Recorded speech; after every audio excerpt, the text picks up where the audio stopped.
All right. What's going on, everybody? Welcome back again to another episode of the Coffee Q&A. Here we do Coffee Q&A every Monday through Friday mornings, 10 a.m. Eastern, here on the onocoffee channel. I'm Jay, your host. How's it going?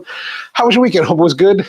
I had a nice weekend. We took my nephew to play paintball on Saturday, and now I'm resultingly sore, terribly sore.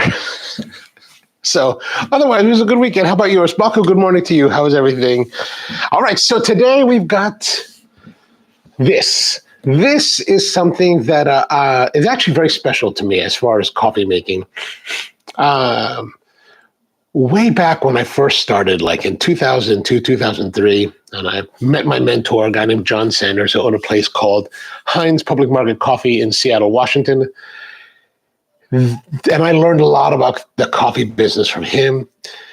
This is what they use, and this is what I learned. And I was kind of like, what's with the Hershey's, right? Like, why are you using that? Like, I was kind of like, why would you use something so pedestrian? He kind of told me, he was kind of telling me that, there's a good reason for it. And I will go into that. But so Peter says it was pain. So it was painball. It is always painball. Like the last time we went in July, I found myself running, defending, and I found the upper portion of my body ahead of my legs for a moment. And that resulted in a massive, brilliantly executed wipeout.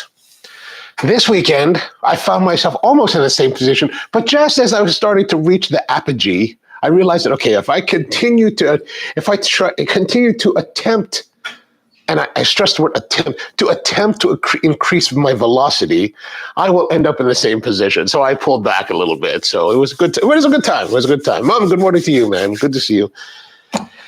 But at the time in 2003, I was like, why would you use something at Hershey's? Hershey's is just Hershey's. There's so many other. There's Guittard, and it's whether there's Guittard, and there's other like fancy American chocolates at the time. I didn't know in that moment in my life. I didn't know about things like Valrhona and all these other chocolate companies that are out there in the world.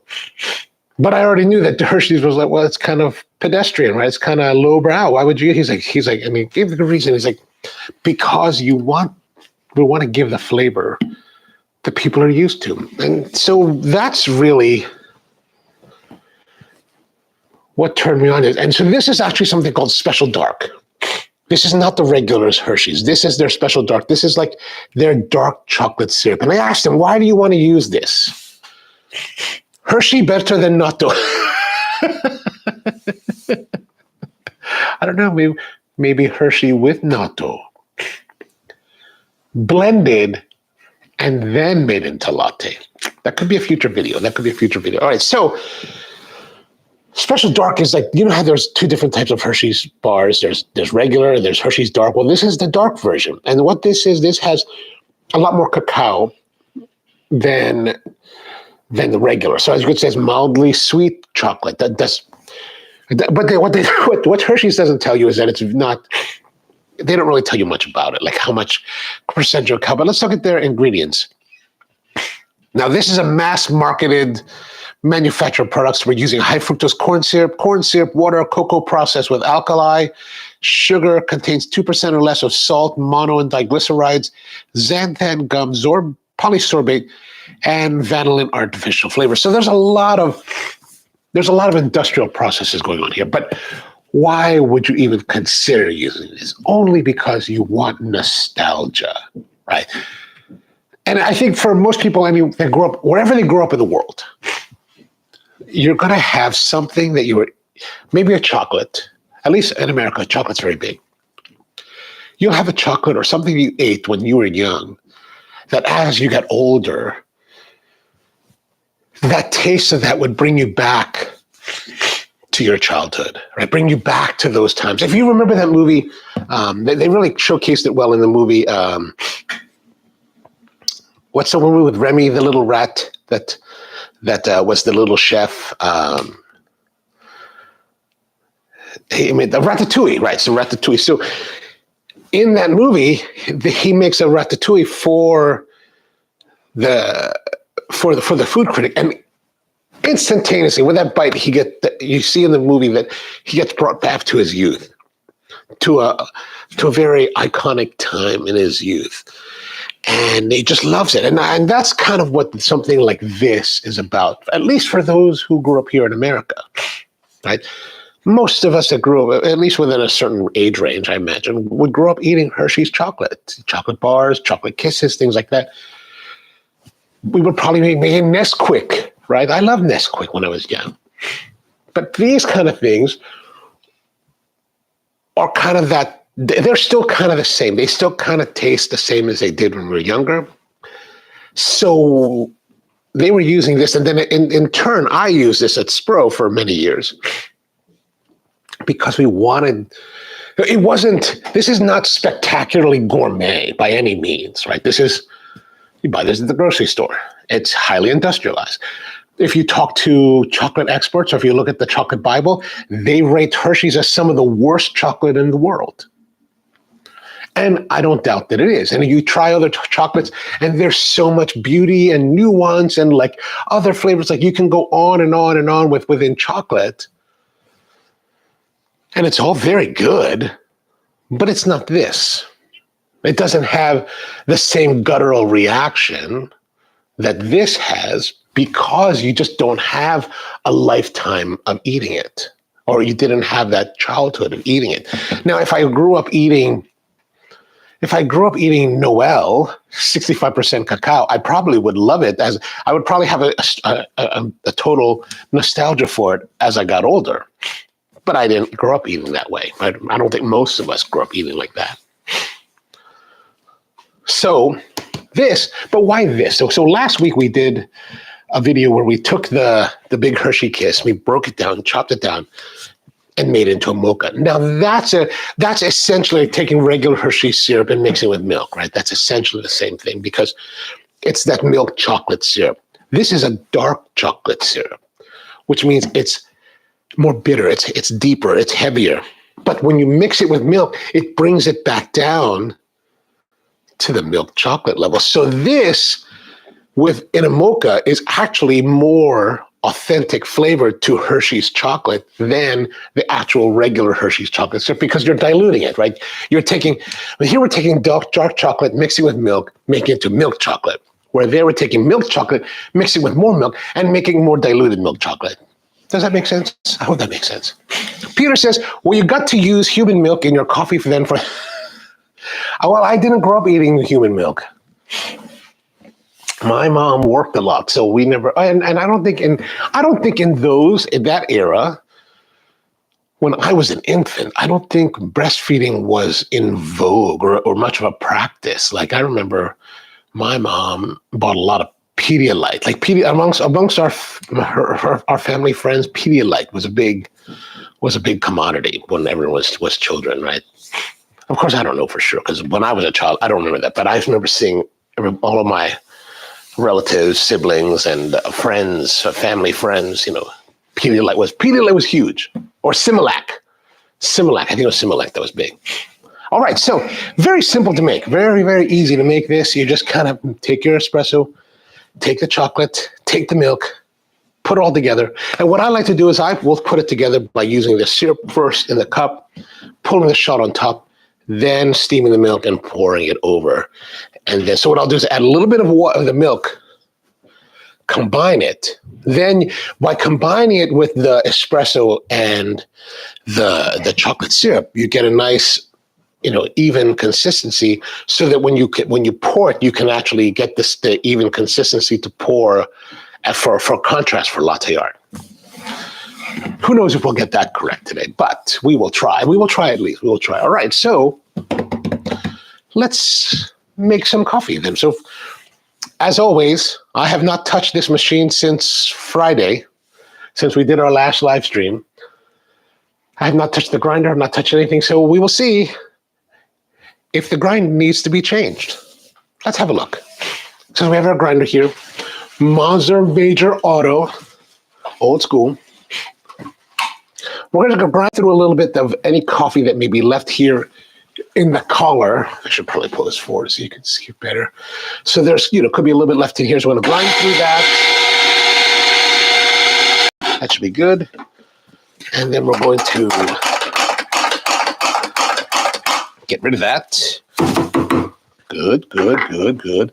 Let's check our portafilter, make sure that it's nice and clean, a little bit dirty and dry from before. And now grind some coffee. And we're also going to flush the group head to make sure that it's been sitting for a long time since I turned it on about an hour, 2 hours ago. So we're just going to make sure that all the hot water gets flowed through.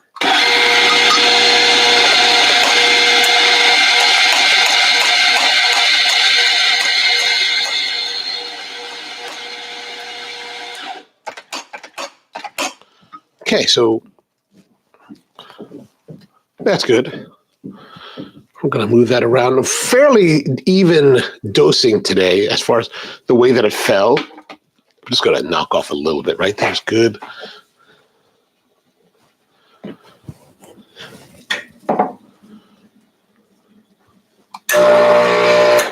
Okay, so we're ready to go. We're going to pull our test shot, see how it turns out. Might be a little bit low on the lower side of the quantity of espresso, but let's see what it happens. Oh, flow's not bad. Oh, a little bit fast. Maybe a little bit more coffee would be good, because right there, a little bit on the fast side. As you may have noticed, I'm not really weighing these. Like, I'm just kind of working it because I'm used to it, right? At some point, I believe that this is where everybody should end up, at a point where you don't necessarily need to weigh out so carefully. Oh, it looks very Milky Way-ish across there, the blonding. We got a little bit of a bubble there. So typically for service, we would tap it out just to tap it. I like to make sure that none of it's fine bubbles. Any big bubbles we want to tap out there. Braxton's with us. What's going on, Braxton? Classic flavors. Man, I have a major. Oh, as well. And it sounds like God. Yeah. Those the majors are classic grinders.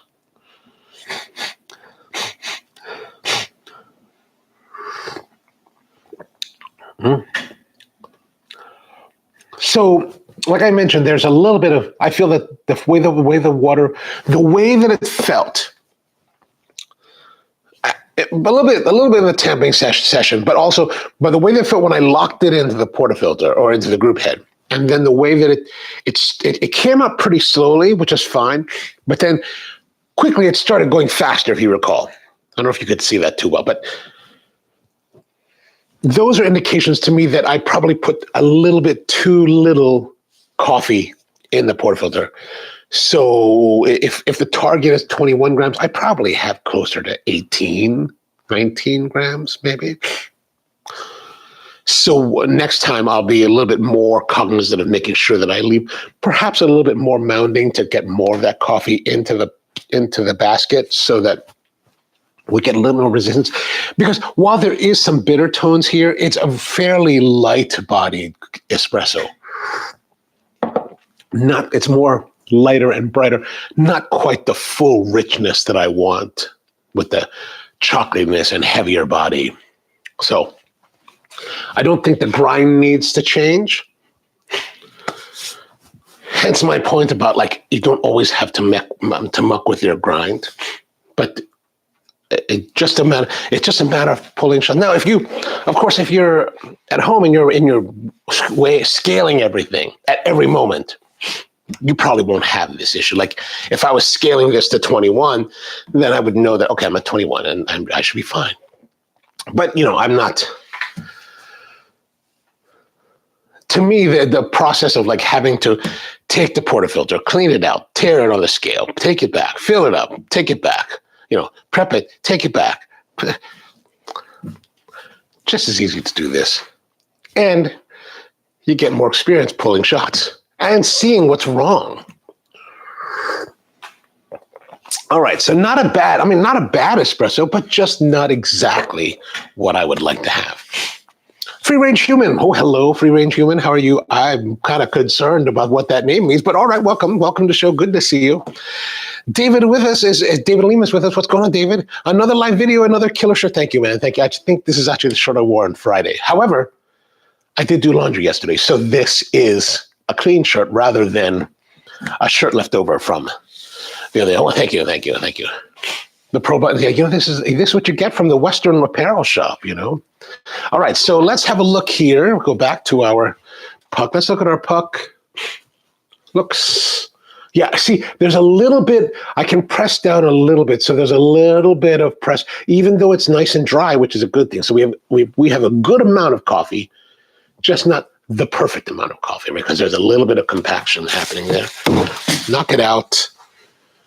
So clean overall in the basket. So that kind of tells us that we were able to stop their shot pretty much where we want to. There's maybe a little bit of residual oils at the top there, but all right, now we're going to rinse it out. And now we're going to go for the gold.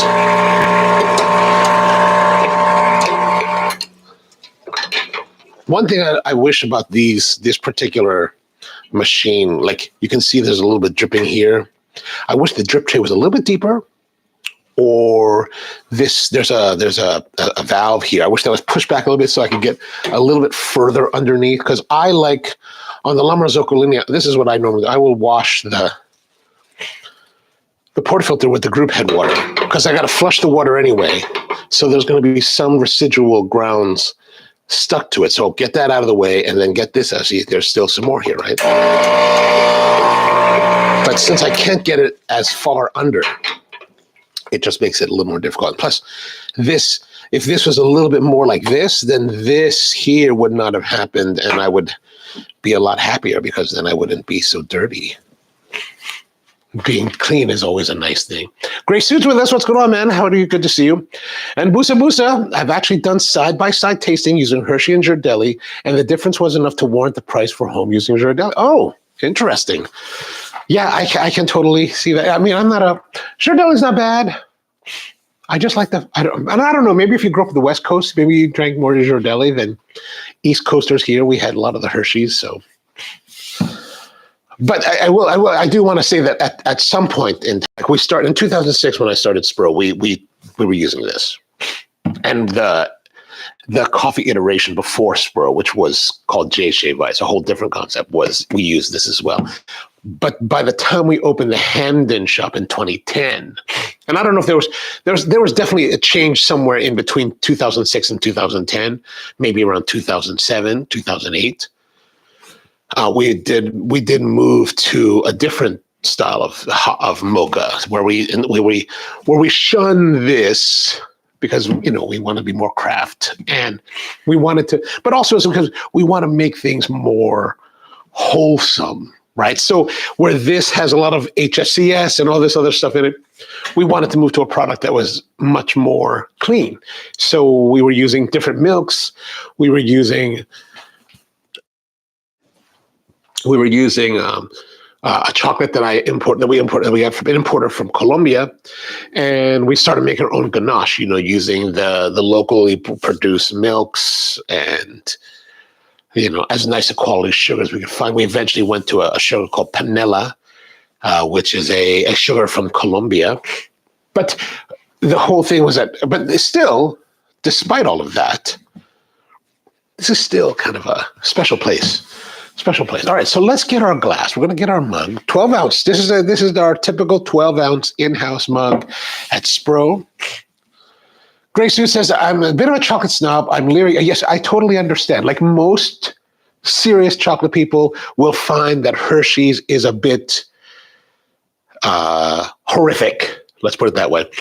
However, the idea behind this drink is not necessarily about appealing to the chocolate aficionados, right? This is really about appealing to the guttural instinct of the people, right? That's what we want. This is what this is about. This is about the people that are just salt of the earth, kind of like existence, right? Like if you grew up in America, especially during the 80s, and you grew up eating Hershey chocolate, this is for you. This is what it's about, right? Like if you love to sit around eating Hershey Kisses and Hershey chocolate bars when you were young, this kind of drink is designed to bring you back to those days. Right? Like I could sit around eating Lindt and all these other like nice chocolates, right? Or get my Noel and like, sit there eating the couverture by itself. And I love that. Like I was eating because I had that big chocolate Hershey Kiss the other day. Well, I ate it. I ate the entire thing. And I ate it greedily. I shared it with no one. I shared it with no one. I was like, this is mine. This is my self-indulgence, right? And it's because of the youth, right? There's a particular joy in that chocolate. And I know it's not really well done anymore. I know it's like nowhere near like the quality of these other chocolates. But you know what? I don't care. Like it reminded me of being young again. And I was so happy to eat. I'm sitting there happy eating this thing. I'm sitting there watching YouTube videos about woodworking and eating this. Right? And then I think about let's say the couverture that I have for our ganache for Spro, right? We use this 70%, what's called 70% cocuy, which is a chocolate that's produced by Nacional de Chocolate in Colombia. And it's a really pretty chocolate that is fairly well priced and a nice quality. And what I really love about it, it's got this dark character to it that has really dark cherry kind of tones to it. So super complex. When you put it into our mocha, man, it's just so beautiful. It's so beautiful. It's got so many layers. And I'll sometimes sit around eating those couvertures. Like what I would do is I'll take those couvertures, right? And couvertures, if you're not familiar, are these little coins that they make it out of.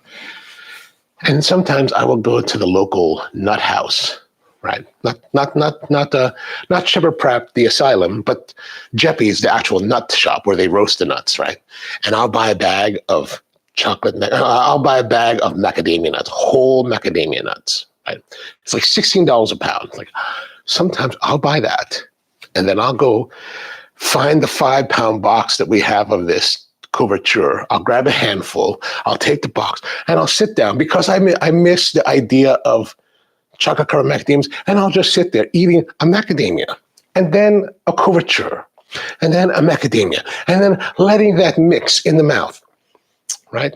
So there's a lot of beauty there, but this is definitely not that. However, this is really, like I said, it's really about tapping into the nostalgia. And here in America, where I operate, and in Baltimore, the town that in Baltimore, we're very salt of the earth kind of, town. Like it's a very like working class mentality town. So Hershey's is right up the alley here, like right up the alley.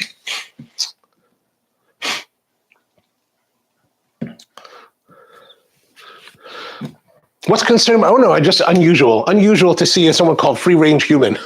I'm presuming that you're just wandering around, seeing whatever you want to see, which is a beautiful thing. Oh, I just mean being in front of me. I totally get it. Horrific is a good.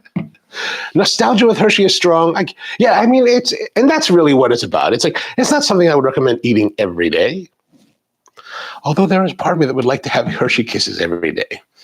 And every time I go to the wood shop lately, this past month, they've had like they made this little Christmas tree that they put little Hershey Kisses on out of wood. And for Halloween, they would refill it. And I was like, every time I go there, I'm like, oh, I'm going to have 2 of those. It's terrible. Mocha says, giant Hershey Kiss equals giant s'mores. Perfect. Oh, that sounds like a good idea too. I like that. Dark cherry chocolate sounds heavenly. Never got the taste it says Naomi. Oh, we will work on that for you. Oh, George is with us. What's going on, George? Ratatouille pure moment. Yeah, that was a beautiful moment in there. Okay, so let's get into this now. Let's get into this. And so we're gonna open this up. I think this is actually still brand new. I don't know if I opened this yet. Oh yeah, okay. Maybe I already did. So this is our mug, 12-ounce mug. And we're just gonna fill it up. I don't know. That's good. Right, that looks about right. Yeah, that's maybe a little bit more. Why not? What else am I going to do with this bottle? I have no idea. Okay, now we've got that ready to go. Let us also prepare our milk because we want to have our milk. Now, this is going to be perhaps a little bit of a strange thing. But I still have some more of this Daily Crisis Creamline whole milk that I picked up at a farm last week for last week's show. Still good. Still says the 14th, and I smelled it. Still smells all right. So Creamline means that there's going to be some buildup. See this here?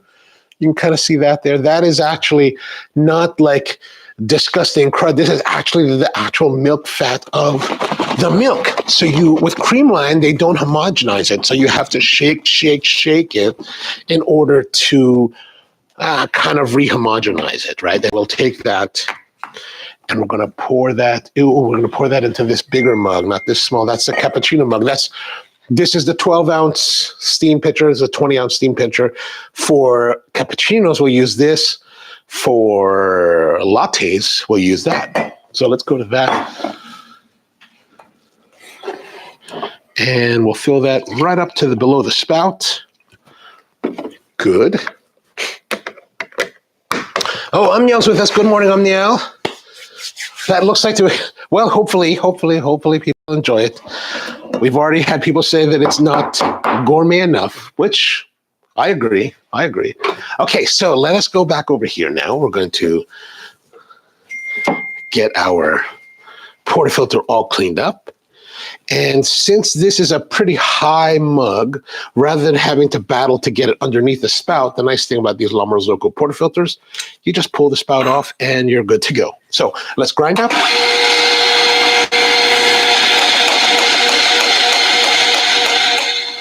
Oh. Okay, there we are. There's our mound. A little bit lower here, higher there. So I'm just going to swing it around this way. Okay, a little bit high, so I'm going to a little bit there to that.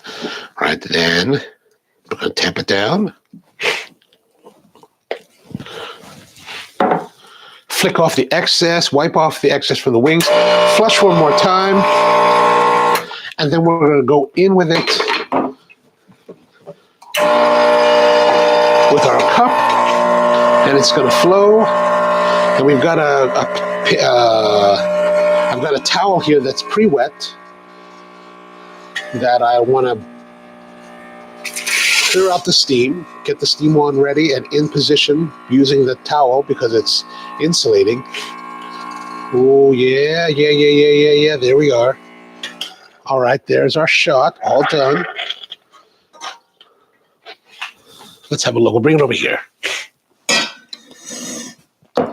So nice looking shot overall. A little bit of dark brown flecking on the edges there.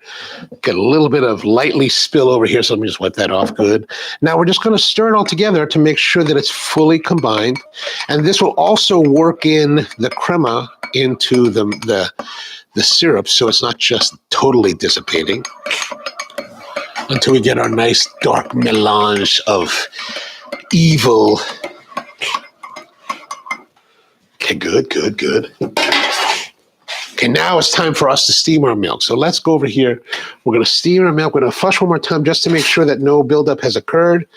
And I'm going to get this portafilter out of the way because it's just in the way. All right, this is a lot of volume now for this machine. We've been having difficulty getting good results, but we'll see what happens.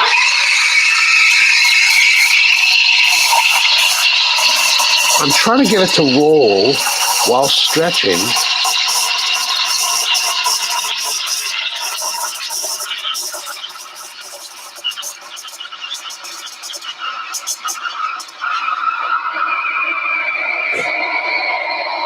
Now I'm trying to keep the rolling action while we're heating, and it's slowing down because we don't really have enough oomph.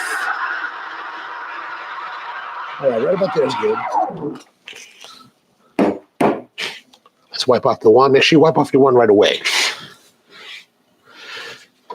Don't leave creamy residue on your wands. Okay, so here we are. A little bit of bubbling on the sides. We can just tap that around and swirl. Well, that's fairly good looking today. All right, that's unusual for this place. Very unusual for the show. Let's see what happens. Tilt your cup over a little bit and then let's go down with it.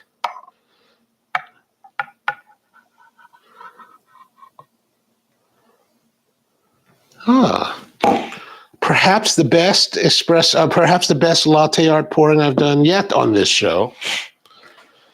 All right, there it is. A little bit of like ugly Rosetta, kind of not enough contrast. You want really more contrast. See how the contrast is really nice, dark here and white and sharp there.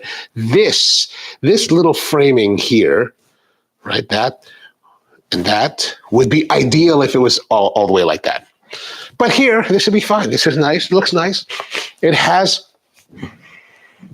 the aroma of the Hershey, so that's kind of very pleasant. No, thank you for the hearts. Okay, so let's have a taste. Will this give us the what we're trying to capture? Oh yeah, dude, that's it. See, that's what's so nice about this special dark, right? Is that mixed with the coffee, this special dark has enough of that dark cacao flavor that even with mixed with milk, now it really does taste like a Hershey Kiss. And the way the espresso works with it, it just kind of blends in. So it's not terribly heavy espresso forward. Like it's really, because of the sweetness of the syrup, it's also very chocolatey sweet forward, but not so sweet like it was last week with the regular Hershey's. So sometimes when I was learning the business, right, I would be in Seattle, it'd be 6:30 in the morning. And so it was either a 6-ounce Americano or this. Actually, probably a 6-ounce of this rather than a 12-ounce. And I would sit there waiting for the guest to arrive because it was always kind of slow at that hour. And the way this shop was built, the sunlight, it was I guess, eastern facing, bay windows or glass windows. So the sun would come in and hit the first couple of seats. And I was like, it's very nice. It was very nice. Peter says to do an episode on Brazilian Mocha Cola. Oh, I will have to look that up first, and then we will do an episode about it.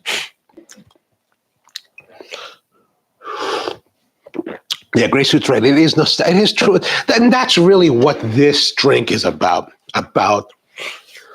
capturing some nostalgia for your guests. Now, like I said, this is not the mocha for a chocolate aficionado, right? This is a chocolate aficionado tastes this, they're going to taste it. It's sweet.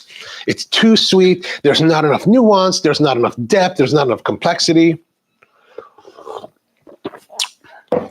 But to a blue collar working American or somebody that came up in Baltimore, man, this is like, it's just like, it's just fun. It's just a fun, sometimes. And that's one thing that I always tried to find a balance with at Spro. It's not just about, like, Spro is always about, like, we're trying to be as advanced and, like, as interesting, as cutting edge as we possibly can. But we also have to remember, it's not always about, like, being amongst the avant-garde. It's also about how do we make it fun and enjoyable and happy? And so people ask me, like, well, what do you go to Starbucks? I say, yeah, every once in a while I'll go to Starbucks. And what do you get? And I'll tell them I get the pink drink. And they're like, what? It's like, you're a coffee guy. I said, yeah, but you know what the pink drink is? The pink drink is fun. Like, I want to have fun. I don't always want to be, like, all about the coffee. Like, I want to be all about the fun sometimes, right? And this is not for, maybe it is for coffee aficionados, but it's not meant to be, it doesn't take itself too seriously.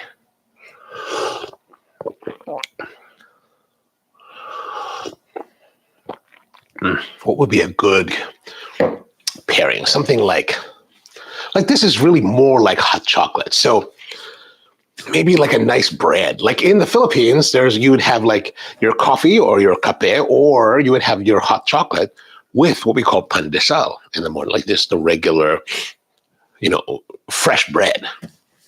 That, maybe some butter, and this. Oh God, that would be nice.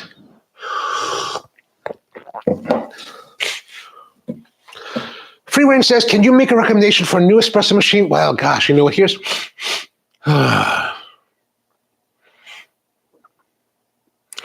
buy the most expensive that you can. And And why do I say that? Why? What? And I don't necessarily have real recommendations because you know what? There's so many new stuff on the market. If you watch channels like Hoon's channel, or you watch the other guys who make videos like Omniel's channel, those guys are much more in tune to what the latest machines are. I'm really not, to be honest with you. I'm much more. I'm not as in tune with the issues that coffee enthusiasts would be as much as I am with coffee professionals. So the machine that I'm using here is a good example of one that you might consider buying. This is what's called the La Valentina. That's the name of the brand. I got it from a company called First Line Espresso out of New Jersey. And I bought this 20 years ago, and it's still here, still running. It's a very basic machine. This is not the Decent. Like if you look at the Decent's all high tech and all this stuff. The new Meticulous, super high tech. But it kind of depends what you're looking for, right? So what you have to kind of ask yourself, what is it that you want? Do you want an espresso machine that can handle most things, or how nuanced do you want to get? Like when the Decent, and I'm basing this on a very tertiary understanding of the Decent, a little bit better understanding of the Meticulous, because we did a video with them during the SCA Expo, so I was able to learn a little bit about it.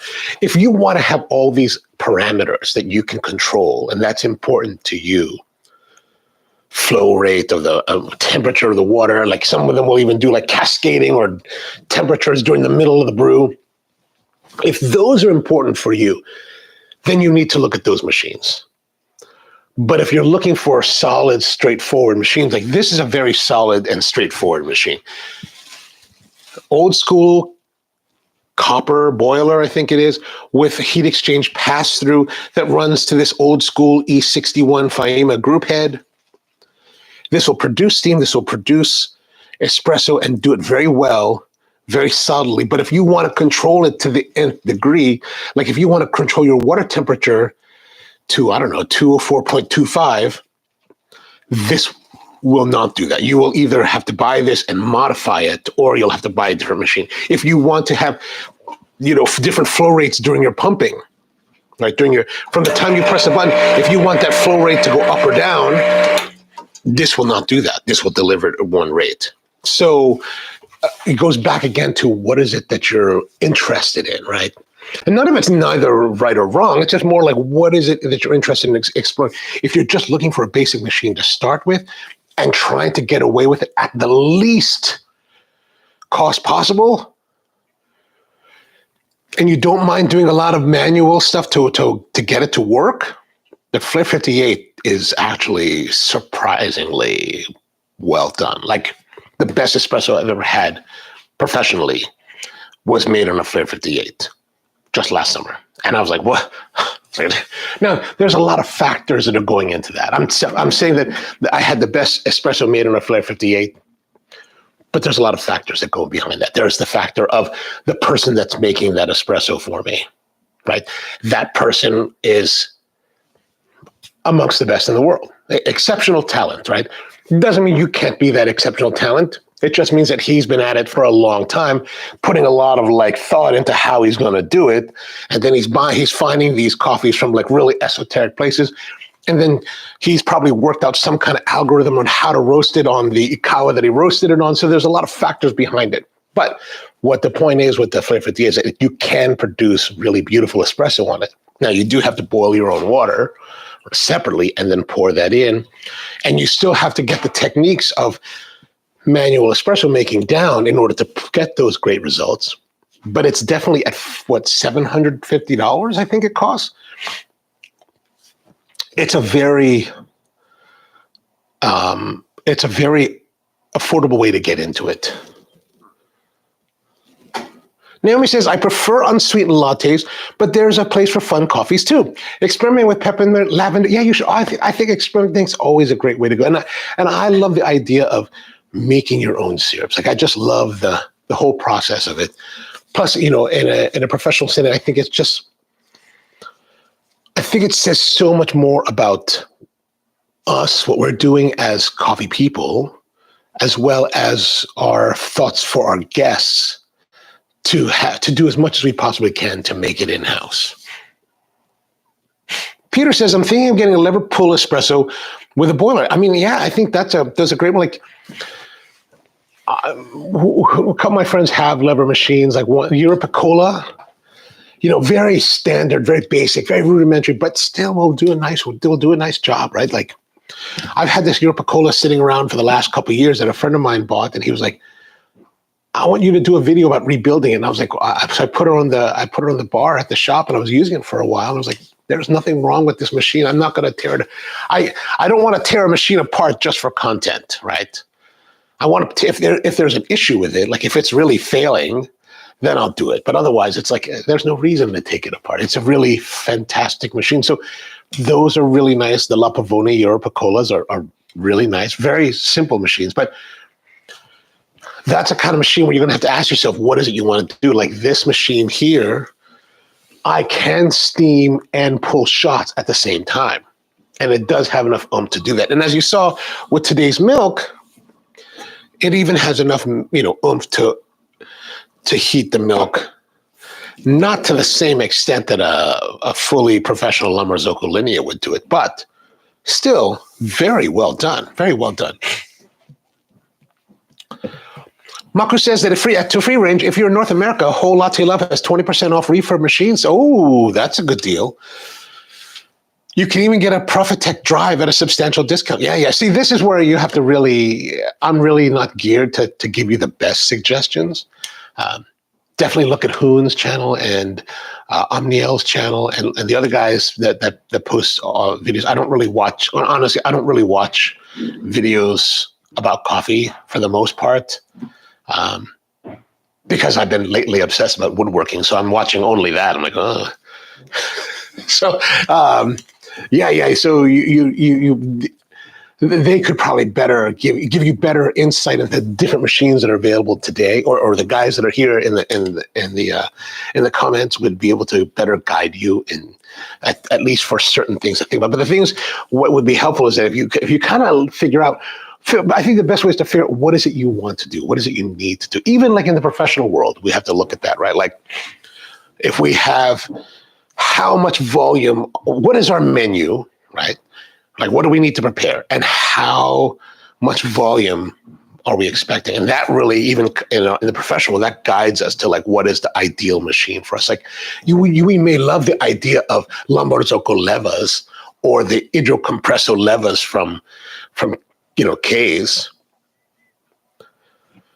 but those machines have certain limitations that maybe you may not want to deal with, right? Like especially the Idrocompresso, like there is the potential that you could lose control, your barista could lose control of it and, knock their jaw out, resulting in workman's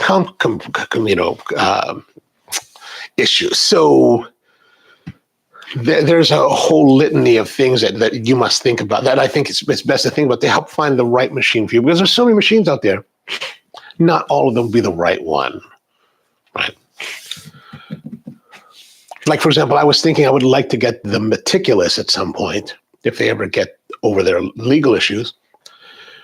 I love the controllability. I love the style. I love the size, like the thin size. But what do I like the most about that is the ability to change water from shot to shot, which could be done with the Flair 58. So for me, there's a certain application that I have in mind with something like the Meticulous that I think would be really interesting to play with, where we could take the coffee and try different waters.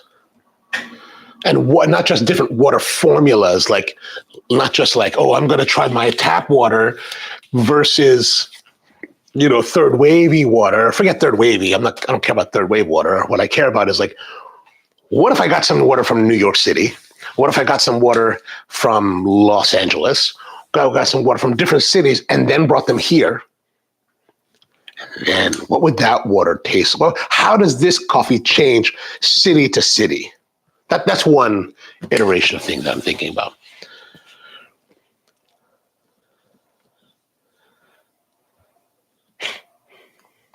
Naomi says, I don't need high tech in a machine, but I've always wondered if I'd like flow control or not. My current one doesn't have it. I don't know. I never had flow control myself, so I can't speak on whether or not it really makes a difference. I like the idea of it. It's just like with a roaster. We can use variable drive motors to change the speed of the drum, which I've never had either. But you think about, maybe I'd like to have that. But then I also think that once you start to add more variability, right, more options, more things that you can manipulate, then it becomes more of a balancing act. Like how much more do you have to, like, we already have to balance so many things already. And we're going to add more factors in to make it more complex. Like all these guys that have like the Slayers and all this, like I've seen very few people that have actually gone to town on it. And actually one instance, I was quite a few years ago, maybe almost 10 years ago, I was in San Diego visiting my friends Andy and Nanelle Newbaum. And at the time, Nanelle was the head roaster for a coffee company out there, which the name escapes me. And she was their green buyer and coffee roaster, while Andy was a green coffee importer at the time. And they had worked on this espresso. They had a Slayer. They had worked on this espresso to blend, the roast for it.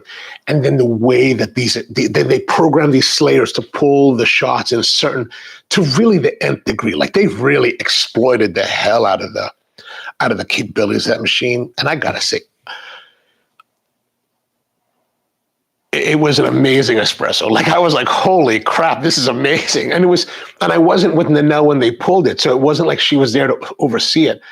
It was just a barista working. We were just in the shop, and this espresso, I was like, until the espresso I had last summer, that was the best espresso I've ever had. I was like, holy crap, this is really, like they really programmed it to pull everything out of it. Like, so, but the learning curve, like her and I talked about it later, the learning curve to get to that point is like exponential.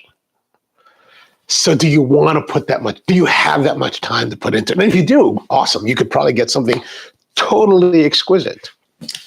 It's just a question of like, do you have the time and the resource of time to do that? Neil says a stick shift car versus a Tesla with self-driving. There's beauty to both, right? Like, I must say, I'll sometimes take my mom has this Subaru with not the self-drive feature, but the kind of lane assist, whatever. And sometimes I'll just sit there and you just kind of like let go of the wheel and it starts to beep at you, like beep, beep, beep, beep. It's like, you're supposed to put your hands on the wheel. I'm like, I'm not going to do that, man. You either crash us or we're going to continue on. It's up to you.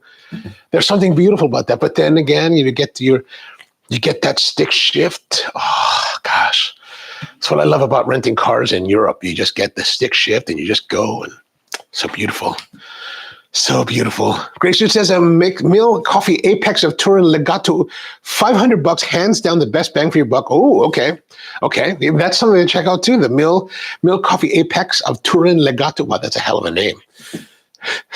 With that long name, I thought for a moment that I thought the Turin Legato S500. I was like, oh, that would be an even better name. But $500, that's good. Neil says, I'll take the manual. Yeah, the manual. Well, I know, but there's certain things to both. Like the manuals are awesome, but having driven manuals for many years, like, you're in traffic, man. God, that sucks. Like if I could be in traffic, if I had to be in traffic, imagine if you're in traffic, you just let the Tesla drive, you just kind of, and you go there like, oh, like sometimes I'm in Northern Virginia, like it's so bad, the traffic there, you're just like, oh, this sucks. If you could just have Tesla just drive you, it'd be like, oh, that'd be epic. It'd be epic. Peter wants to have the hand crank steampunk. Oh, that would be cool. And see, Amiel has the full control. He loves it. When are we cranking on the fellow ode? I don't know. Whenever the fellow ode arrives, it has not arrived yet. So, and I have not really, I have not, like they sent me the tracking number the other day when they first told me they were sending me another one. So, but I haven't even checked it. I'm like, I figure they're going to send it to me and it's going to arrive, and I'm not going to worry. I'm not going to like obsess about when it's going to arrive. It's not like we don't have other grinders to use, right? It's not like we're totally out. But, I presume it's going to arrive maybe today. And so if it does today, maybe tomorrow we'll pump it out and see how it looks. Free Range says, I'm coming from a Breville Bambino plus that and broke. Yeah. I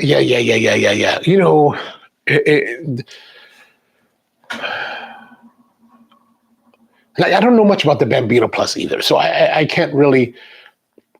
But I would look. You might look in the used market. Like a lot of times you'll find nice machines used, and you get good deals on them. And here's something that also to consider is like, don't discount machines that aren't in vogue. What I mean by that, I'm a Lombrosoco guy, right? I've been a Lombrosoco guy since I started. I have a predilection for poo-pooing anything that's not Lombrosoco or Kees van der Westen.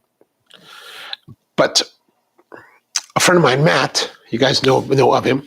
He runs his own coffee catering service, and he went with a brand called Frappuccino. And Frappuccino is a company that's made in the United Kingdom, despite the kind of like Italian name. But why did he go with that? He went with it because he wanted to have a machine that would be dual fuel, because his situation required him to be in places that sometimes he would have power, sometimes he wouldn't. So he needed to heat the machine when he didn't. So propane was the way that he wanted to go. So this machine will do both. And it comes in pump models as well as lever models. And to be quite honest with you, I would never have considered, like, it would be, in my mind, I'm like, Frappuccino, what is that all about? Like, that is just not worthy. It's not worthy of my consideration. I'm a Lombrosoco guy, right? But by knowing Matt and being friends with him and working with him a lot on different things just for fun or whatever, I've had exposure to this Frappuccino, and I've been able to use it. And you know what? Here's the thing. If you have the skills, if you understand how to make espresso, you can work on, and I've always said this, we should be able to work on any machine. And it's true. The Frappuccino, as much as I would never have considered in the past, I would consider now, because I can get it to pull really nice quality shots. Because what does it take to make espresso? What we're looking for is certain parameters to be met. Right, we want to have the machine being able to heat it up, right? We want to heat up to about 200 degrees of Fahrenheit temperature water. We want to have it to be able to pump or deliver brew pressure water at 8.5 bars. Hopefully, if you want to have steam, your steam pressure will be able to deliver at 1.5 bars.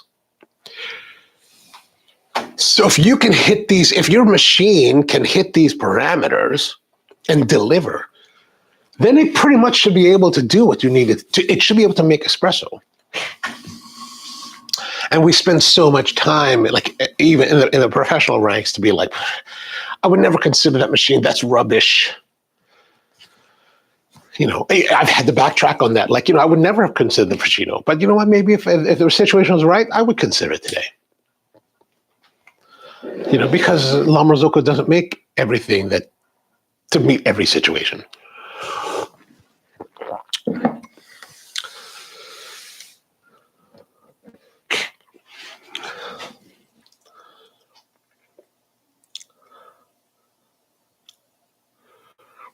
Naomi says, I love the meticulous looks, but maybe too techy for, yeah, it is very techy, but in the white, I liked it in the white. I'm like, ooh.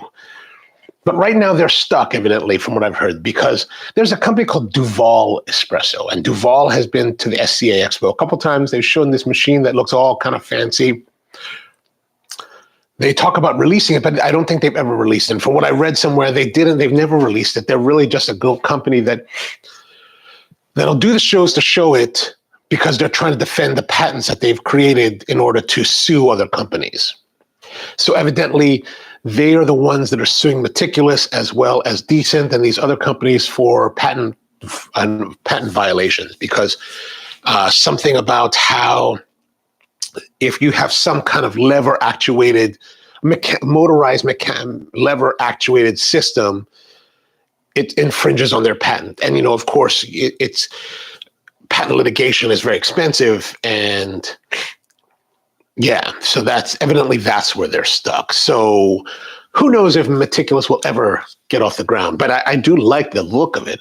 And Amniel's right, the Meticulous won't steam, but it does look cool. And that's one thing about the steam thing. So in the application that I was thinking of for the new Spro, with the multiple waters, steaming wasn't really an interest for me. Like, I don't need to have it steam. I just need to have it make espresso. So, but that is an important thing to think about. If you like to make cappuccinos, macchiatos, lattes, steaming will be a very important aspect. And, you could buy something like a Meticulous that just makes espresso. And then you'd have to buy something else to make the steam, which is a pain in the butt. And then now you have to plug it in and get all this stuff going. On the other side of it is, let's say you get the Europicola, something like that, or a single boiler group head, or a single boiler espresso machine. You now have one boiler instead of a heat exchange, right? The heat exchange pushes a tube through the hot boiler, and the boiler is set to about 240 degrees to that steam pressure that you need, the 1.5 bars of atmosphere. It runs through that, and as long as the water is flowing through it, it delivers the water at about 200 degrees, which is ideal for brewing, but not ideal for steam. Right? You need the boiling water for steam. So a single boiler unit like the Europicola, like a lot of them, like the Rancilio Silvia and all those other ones, those are single boiler machines. So you cannot boil and steam at the same time. You have to brew, hit the switch, raise the temperature to boiling, and then steam. And then if you want to go back to the shot, you got to cool it back down. So it's a little, but where those work better is that they're a little bit more budget friendly, right? And same thing with the Flare 58, that doesn't steam too. You have to get a steamer for that. Grace Suze asked, weren't they developing a steamer? I'm not sure. I'm not sure, to be honest.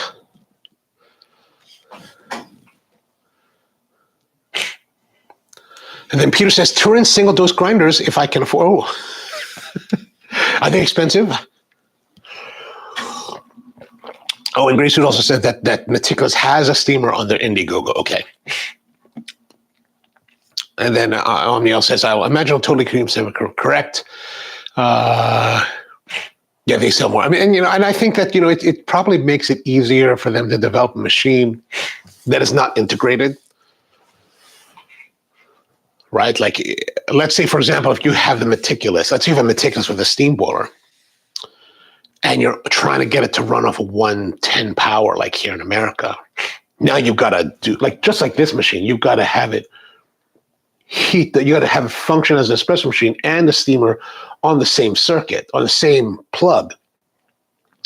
Whereas I would imagine that if you separated the two, you have a separate steamer with its own separate power cord. Now it doesn't have to share the power. Like, now you can theoretically plug it into a different circuit. I don't know how much that actually plays, but that would be my off-the-cuff guess on that. Omniel says, what Turin, the DF64? Yeah, whatever the best they have. I think, and that's the thing. That's the thing, Free Ranger. If you buy the best you can afford, and it may not be the best in the world, or maybe it will be, but you just buy the best you can afford. Because that way, I think that if you buy the best you can, you get the most out of it. Like when I bought this machine, right? At the time in 2002, this cost $1,500. I think it's more or less somewhere in that range today. And it hasn't changed in 20 years. Same machine, right? Which at the time was a lot of money. I was like, man, $1,500 plus a grinder. Good Lord. That's a hell of a lot of money. But 20 years later, it's still rock and rolling. Like we had the steam wand issue last week, but other than that, it's really had nothing. Like I had one time, I replaced the pump, the vibratory pump, but only because I was a bonehead and I had run the thing dry, and I didn't realize that I didn't properly prime the pump. So I bought a whole new pump, took it all apart, rebuilt it, or reinstalled this pump, new pump. Had the same issue, and then I learned that I had to prime it. I called them, how am I supposed to prime this? I do this, and I was like, son of a bitch. Son of a gun, I could have done that the first time and not spent the $250 on the pump, or whatever the pump cost. So, and I did use this in a commercial application for the first year of its life before I got the La Marzocco Linea. So it can do work if you need it to. So, but what I mean by that is you try to buy the best you can.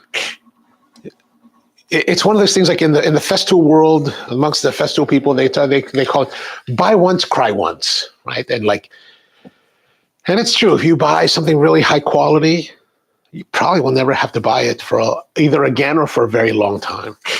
Like that's one thing. Like if you have an espresso machine now, by the way, what kind of grinder do you have? I would say that if you have an espresso machine that works, this Breville Bambino, like if it does a decent job and you're tight on cash, rather than look at new espresso machines, look at a new grinder. find a really great quality grinder that can do very, very consistent grinds for you. Spend the money on that, because the grinder, like this thing, look at this. I don't know if you can see. Well, let's look over here. This is, oh, that's not working. Battery's dead already. This Monster Major Auto. I bought this grinder. I bought this used from Starbucks auctions in 2004 or 2005.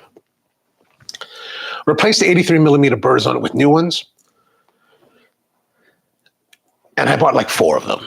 Battle tanks. They all still run today. They work and they work and they work and they work. Now, they're not the new high-tech stuff, right? They're not, I don't know, they're not the SSP burrs that are on these old Gen 2 like super machines or whatever, or the one that's coming from the guys in Chicago. Like, they're not those. It's not that grinder. But man, as far as an espresso grinder, man, they're rock solid. Like rock solid. This thing, I'll be dead before this thing dies, I think. So I spent like maybe $400 on it used. Maybe another $150 on the burrs. And that's it. It's what I've had to replace over the years. Is maybe I've replaced the hopper once or twice because the hoppers would get dirty or broken or something because of use in the cafes. Like this grinder was a cafe grinder for many years. Pretty much everything that I have is cafe driven because that's what I do that's what I have been doing for a living. So that's something to think about too. Buy a really great grinder, one that will hopefully last you through your journey. And then as you progress up to machine after machine after machine to the Kees van der Westen, you'll still have a great grinder to go with you, and you won't have to upgrade that as well. Although, you know, the problem in the home enthusiast world is gadgetitis, right? Like a friend of mine, he called me up a couple of years ago, and he's like, "Hey man, I want to get espresso." He bought a GS3 La Marzocco. He does very well for himself, but he was like, "Can you get me a Giotto grinder?" And I was like, "Which one?" He's like, "This one, the DF80, whatever the number was, the one with the knob on the collar. It looks really nice. It's really a nice grinder. Giotto's makes a great grinder." I said, "He's like, you think that's good?" I said, "Dude, that's an excellent grinder. Like, you think I'm gonna need to upgrade?" I said, "Dude, you'll probably never need to upgrade. Like, it will last you the rest of your life. Like, you're too old to outlive that grinder now." He's younger than me, but that's anyway. So he buys this grinder. We ship it out to him. He loves it. A year later, he called me. He's like, "I'm thinking about another grinder." I was like, "Dude, why do you need another grinder?" I've been watching these videos. I said, "Stop watching the videos. Good Lord, you're going crazy over there."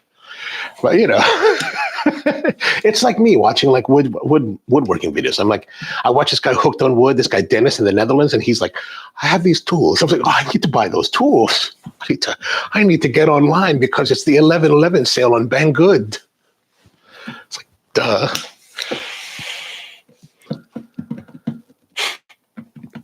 Mocha says, "I have the Turn DF83V, great bang for the buck." You see that? That's a great one. That's a great one. And no one wants to, does the La Marzocco have flow control? You know, on the smaller mini and micros, I don't know. I'll have to ask. I'll ask Matt because he's got the minis. I don't know about the micros. They might. I don't know. Somebody else here might know that the answer on that one. Yeah, and Peter says, "Put money in the grinder before the." I totally agree with that. Totally agree.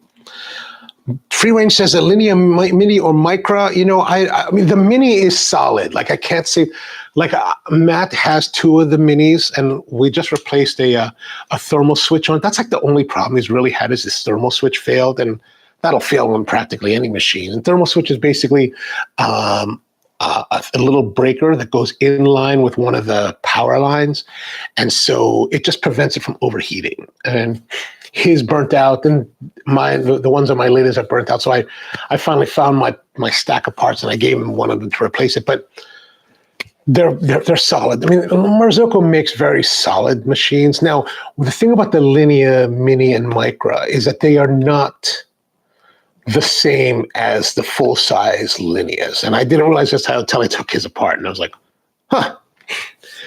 They are at least the Mini is a saturated group head. However, it's not a saturated group head if you're used to Lineas, right? The Lineas, like if this is a side view, the Linea has a brew boiler here, and then there's a neck that comes out to the group head, and this is all attached. This is all, and the entire thing is hollow, so the entire thing is fully saturated. So the boiler heats up and heats the water that's floating around the group head. and then a tube runs to the group head and pushes it out for the brewing.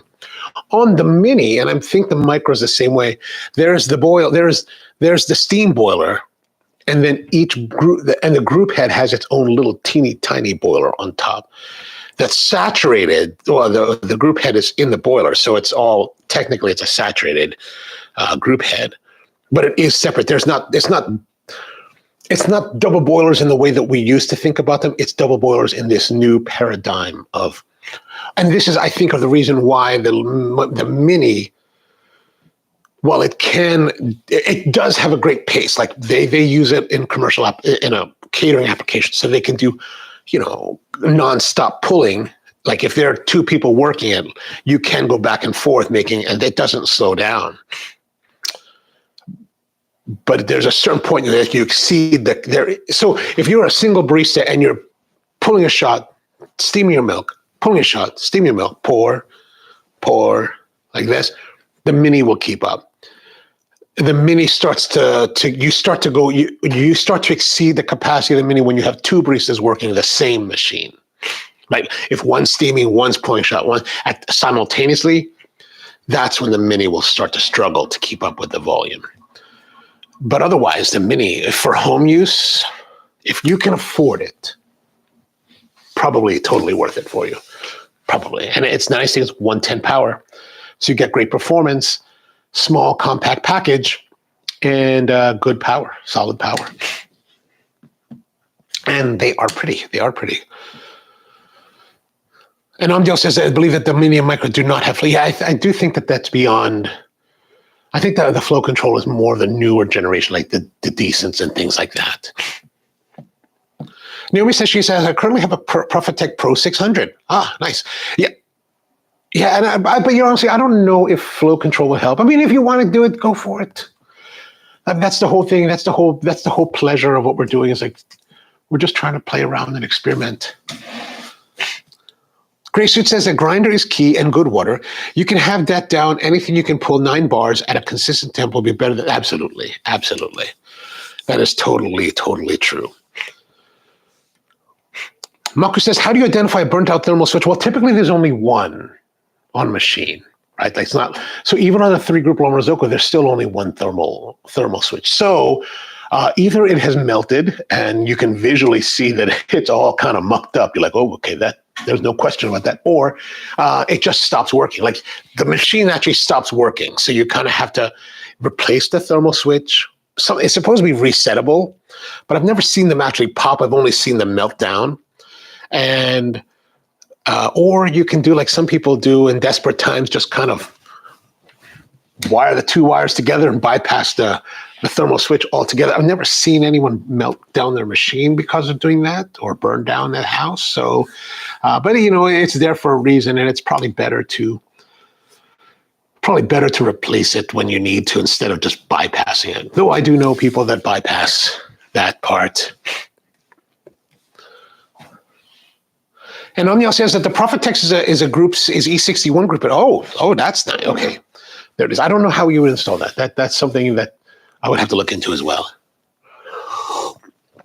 So if you can do that on E61s, then I could theoretically do one on here, which is interesting. Naomi says, good luck to me installing anything. I am not so DIY. Everybody's DIY. Just take some time. That's all. If you can make espresso, you can DIY stuff. It's always a matter of situation. Like I do a lot of DIY stuff only because why? I'm cheap and I just need to save money. So I'll do it myself. Although I get to there's points where I get to them, but I'm just not going to do that anymore. I can do like carpentry, like putting up walls and like drywalling. But you know what? I don't want to do that anymore. Like I'm not going to do that anymore. Just don't want to. So I had enough. I've had enough of that. See, everybody thinks you could totally install it. Totally. Peter says the thermal switch will be open circuit on the meter. See, even that, I don't understand what that. I don't understand. I'd have to read that like 4 times before. You should see me making stuff doing this woodworking stuff. I'm like reading directions, trying to figure it out, watching videos like 3 or 4 times. Like, I don't understand. What? How am I supposed to hold this? Okay.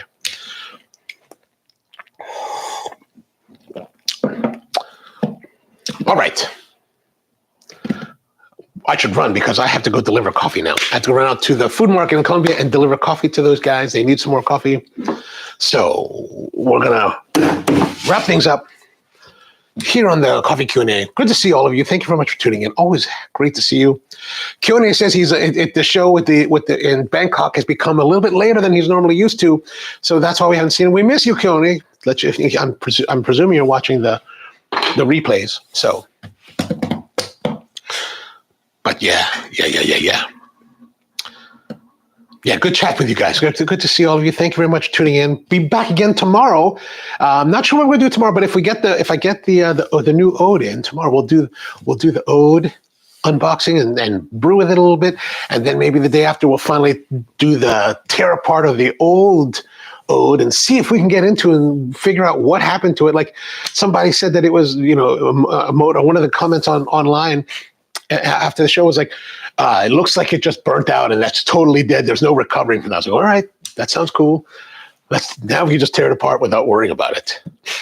All right, happy Monday to you, Mocha, as well. Thank you very much, guys, for tuning in. Be back again tomorrow, 10 a.m. Eastern. So hope to see you then. Have a great one.